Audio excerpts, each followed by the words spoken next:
Hello, today we will guide you through how to reset MT5 demo account balance. To get started, open MetaTrader 5 on your computer. Make sure the platform has fully loaded before moving on, so all menu options are available and easy to access. If you already have charts or account panels open, that's fine. You do not need to close anything for this process. Once MetaTrader 5 is open, look to the top left area of the screen and click on File. This opens the main menu where account-related options are stored.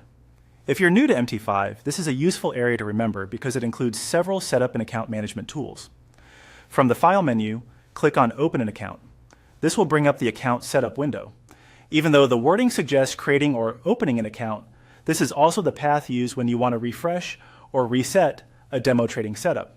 So if your demo balance has been used up, or if you simply want to start over with a fresh virtual balance, you're in the right place.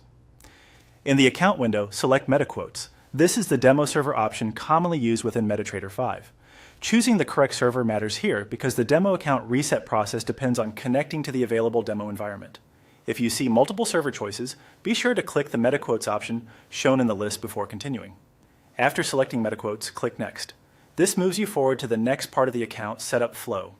At this stage, MT5 is preparing the available account options connected to that demo server. Then click Next again. This final step continues the process and is the action used here to move toward resetting or reestablishing the demo account balance. Follow the prompts that appear on your screen after this point and make sure you review the information carefully before confirming anything. Since interface versions can vary slightly, the exact wording may differ a little, but the path and overall process remain the same. As a helpful tip, if the platform does not immediately reflect the updated demo balance, give it a moment to sync, or reopen the relevant account view inside MT5. Also, remember that this process applies to a demo account, not a live trading account. And that's it. You've now gone through the steps to reset your MT5 demo account balance.